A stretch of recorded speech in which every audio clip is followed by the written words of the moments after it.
እጃቸው አለበት።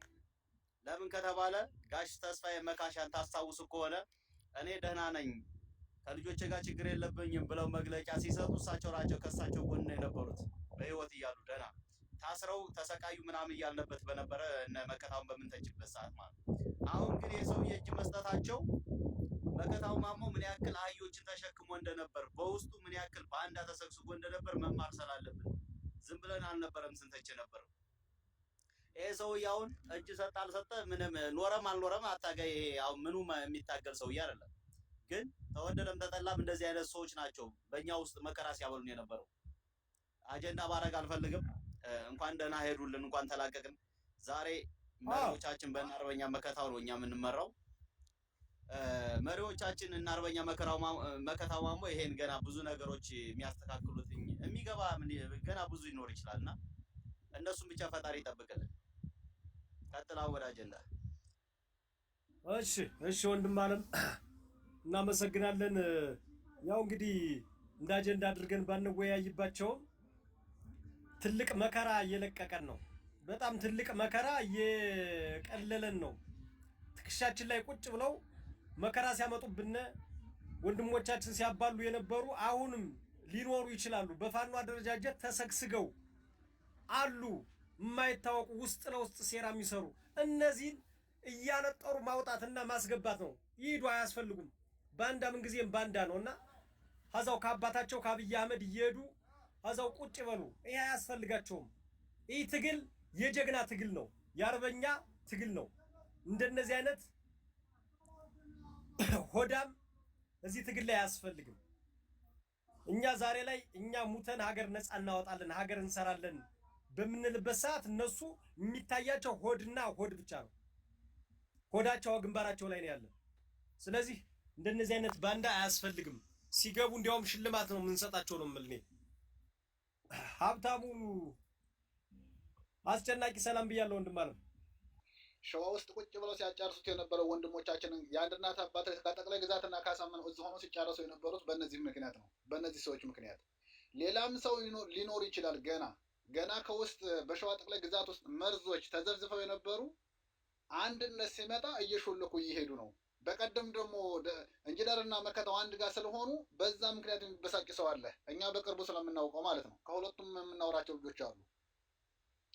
ስለዚህ ይሄ መነሳት ያለበት እንዲሁም ከሁሉም ታርጌት ተደርጎ ይሄ ነገር መነሳትና መወሳት ያለበት ሌሎችም ሊኖሩ ስለሚችሉ ማለት ነው። ብዙ መስዋዕትነት የተከፈለ መርዞች ነው። በእነዚህ መርዞች ነው ተቀርቅረው እኛ ወንድሞቻችንን ከሁለት ፊት ሆኖ ሲያጋድሏቸው የነበሩት አንድነቱ እንዳይመጣ። እስቲ ማስታወስ ከቻላቸው ከሸዋ ጠቅላይ ግዛት ስንት ሄደ? የቀረው ወታደሩና መከታው ብቻ እኮ ናቸው። ሌላ ሰው እኮ የለም። ሄዶ በኑ እንደጉም ጠፍቷል። ስለዚህ ገና ውስጥ ሊኖር ስለሚችል ይሄ ነገር በጥንቃቄ እንዲታይ ውስጥ ሆኖ ሲያስመቱት የነበረው በድሮን ታስታውሳቸው እኮ ከሸዋ ጠቅላይ ግዛት በድሮን የሚመታው እኮ ሸዋ ጠቅላይ ግዛት ውስጥ ነው። አሳምነው ውስጥ እኮ አንድ በድሮን እኮ የተመታ የለም። በድሮን ሲጨፈጨፍ የነበረው ግን ከሸዋ ጠቅላይ ግዛት ውስጥ ሆኖ ነው እነሱ ውስጥ ሆኖ ሲያስመቱት የነበረው ማለት ነው። ወደፊትም ሊኖር ስለሚችል እዛ ውስጥ ሆነው ሊያስመቱ ስለሚችሉ ይህን ነገር በጥንቃቄ እንዲያው ከመሬት ያለውም ሳይበር ላይ ያለውም ተረባርቦ ውስጥ ያለውን ሰው እንዲጠራና መሰራት ያለበት እዚህ ላይ ነው ብዬ አስባለሁ። እንዳልክ ሁላችንም እዚህ ላይ ግን የመጨመር ፈልገው ከአርበኛ መከታው ማሞ ጋር በመሆን ስራ መስራት አለብን ብዬ አስባለሁ። ምናልባት አሁን ላይ ያለው ሰላም አሁን ላይ ያለው አንድነት በጣም የሚያስደስተን ነው። ሁላችንም የምንፈልገው ነገር ነበርና በበዚህም መድረስ ያለበት ነገርና መሰራት ያለበት ነገር በደንብ መጠናከር ስላለበት እና አርበኛ ድርሳን ብርሃኔንም አይተናል እነሱ ጋርና በደንብ አሁን እየጠራ ሲመጣ ይግባ ከላይ ምንም አይደለም ምናምን ነገ ዘመነ ለምን አይገባም? ጠላት ነው ለኛ ማንም የገባ ይግባ። ግን መሰራት እንዳለበት አሁንም ምልክት ነው። ይሄ ሰውዬ ተወደደም ተጠላም የአባቶቻችን ደም አለበት። ሌላው ቢቀር የተስፋዬ መካሻ ደም አለበት። ሌላው ቢቀር ማለት እሱ ተመችቶት እንደዚህ ተንዘባጦ እየኖረ ቦርጩን አሳድጎ እየኖረ እንደ ተስፋዬ መካሻ ግን ከጎጃም ጎንደር ከጎንደር ሸዋ ወሎ እያሉ መከራዬ ግፍ የተቀበሉ ከዛም ደግሞ በድሮን የተመቱ የተበሉ አባታችን ናቸው። ለእውነት የሚሰራ ሰው ሁሌም ይሰደባል፣ ሁሌም ጥላት ይበዛበታል። አህያ የሆነና ለቦርጩ ለማሳደግ የሚሰራ ሰው ደግሞ ተወደደም ተጠላም እንደዚህ አይነት ነገር ነው መጨረሻው የሚያዋርደን። ስለዚህ መሰራት አለበት። ከነ መከታው ጋር ሆነን በደንብ ብዙ ነገሮችን ማስተካከል ነው የሚኖርብን ነገር አለ።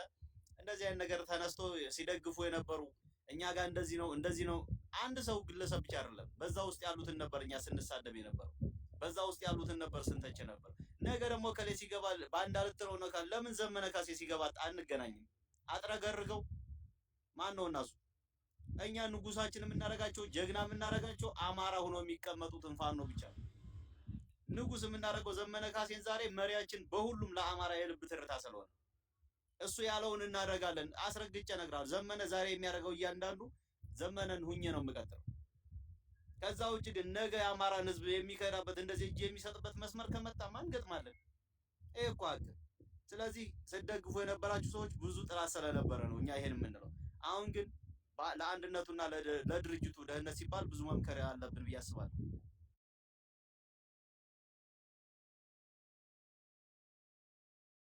በየዋህነት ገብተው ሲያደርጉ የነበረው ሳሚ በየዋህነት ሲያደርጉ የነበረው አንድ ሆኖ እንዳይመጣ ሸዋ ፖለቲካ ላይ እንዳይሰራ አንድ ሆኖ እንዲከፋፈል እርስ በርስ እንዲማታ ሲያደርጉ የነበሩት እነዚህ ሰዎች ናቸው።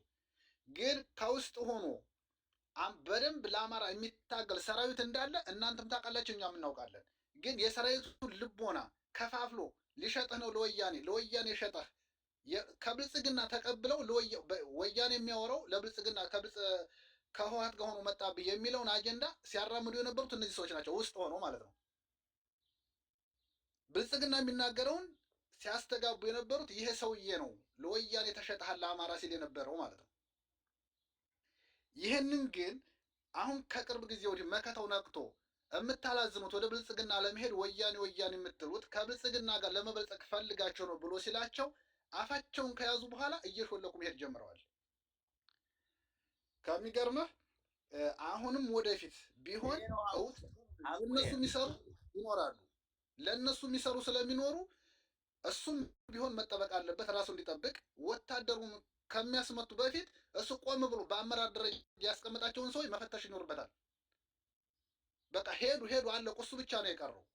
ስለዚህ ወደፊት ያሉትን ሰዎች ቆም ብሎ እሱ መገምገም እንዳለበት እና ማን ነው ለፋኖ የሚሰራው ከኔ ጋር ማን ነው ከጎን ያለው የሚለውን አጠናክሮ እንዲቀጥል ከሱ ጋር የሚገናኝ ሰው ስለሚኖር ወታደሩም ሆነ ሳይበር ላይ አለ እየሰማ ነው። እሱም ቢሆን ቆም ብሎ ማን ነው ከጎን ያለው የሚለውን እንዲያስብበት እንፈልጋለን። ከዚህ በኋላ ደግሞ እንዳያልቅ ወታደሩ ሰራዊት እኮ ያለቀው እኮ ሸዋ ጠቅላይ ግዛት በእነሱ ምክንያት ነው። በድሮን እየተመታ ያለው ኋላ ተዋጊ ምርጥ ተዋጊ ነበር ያለው። አዋጊ አጥቶ እሱን ከበው አስረው በገመድ አንድ ወዲያ ሲጎትተው አንድ ወዲህ ሲጎትተው ሐሳቡን አንድ አድርጎ ተወንድሞቹ ጋር በሐሳብ ተገናኝቶ እንደዋጋ አስረውት የነበረው በእግር ብረት እነዚህ ሰዎች ናቸው። አሁን ግን ስለተበጠሱ ገመዳቸውን በጥሰው እየጠፉ ነው። ጠፍተዋል፣ የሉ። ትንሽ የተወሰነ ቢኖር ነው አሉ የተወሰኑ፣ እነዛም በቅርቡ ይወጣሉ።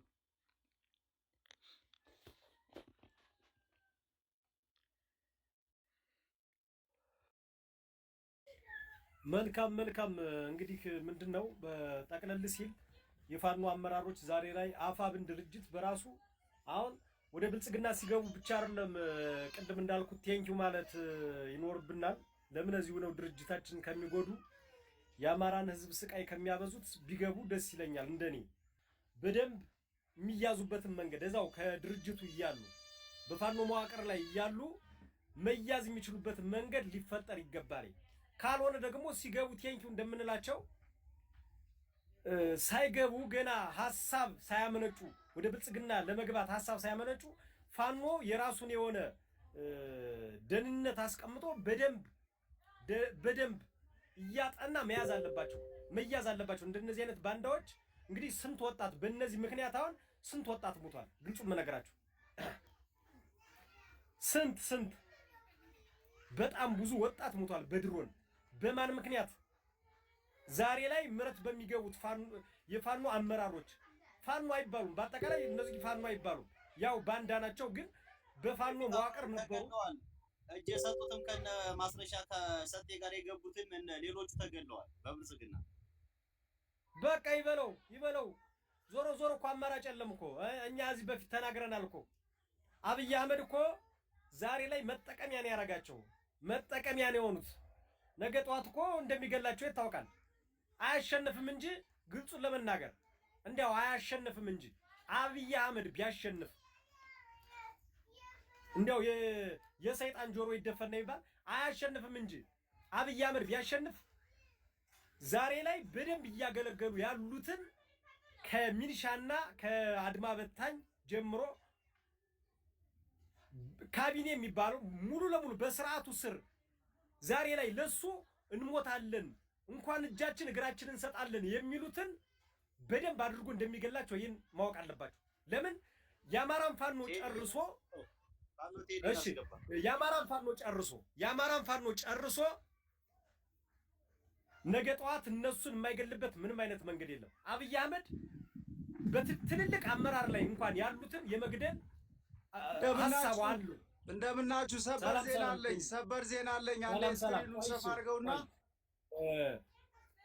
ስለዚህ በዚህ ልክ ነው ዛሬ ላይ የምታገለግሉት መንግስት ዛሬ ላይ የምታገለግሉትን ብልጽግና ስርዓት ነገ ጠዋት እንደሚገላቸው አላወቁም።